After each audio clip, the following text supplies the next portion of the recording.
কাৰণে ক'ব বিচাৰিম কাৰণ মোৰ 1977 চনত মোৰ জন্ম আৰু অসম আন্দোলন মই অকণমান হ'লেও দেখা পালোঁ আলফাৰ উপদ্ৰৱ বা এটা উগ্ৰপন্থীয়ে ভৰপূৰ এই অসমখনত চৌদিশে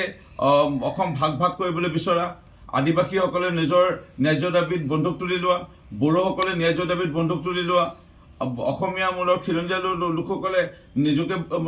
নিজৰ আত্মৰক্ষাৰ বাবে বন্দুক তুলি লোৱা ডিমাচা লোকসকলে কাৰ্বি লোকসকলে কোনে বন্দুক তোলা নাছিলে তিৱা হওক এটা সময়ত এনে পৰ্যায় পাইছিলে বেংগলী সম্প্ৰদায়ৰ লোকে হওক গোৰ্খা সম্প্ৰদায়ৰ লোকে চবেই বন্দুক তুলি লৈছে আজি সকলোৱে বন্দুক পৰিহাৰ কৰি আজি আমি নেদেখা এটা দৃশ্য আমি সকলোৱে দেখা পাইছোঁ আজি এই 40 বছৰৰ এটা যিটো বন্দুকৰ সংগ্ৰাম আজি অন্ত পৰিবলৈ লৈছে আজি এক প্ৰকাৰ অন্ত পৰি মাথো পৰেশ বৰা ডাঙৰীয়া আছে বাহিৰত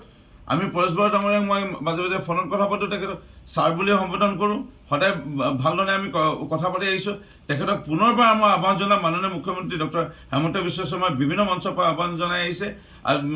মূলসুঁতিলৈ ঘূৰি আহক শান্তি আলোচনালৈ ঘূৰি আহক আজিও মই অনুৰোধ জনাম পৰেশ বৰা ডাঙৰীয়াক পাৰিলে শান্তি আলোচনালৈ ঘূৰি আহক আৰু মাননীয় মুখ্যমন্ত্ৰী মহোদয়ৰ লগত কথা পাতক আৰু তেখেতৰ যি সপোন বাস্তৱত ৰূপ দিয়াৰ ক্ষেত্ৰত মুখ্যমন্ত্ৰী ডাঙৰীয়াৰ যোগেদি ৰূপ দিয়াৰ চেষ্টা কৰক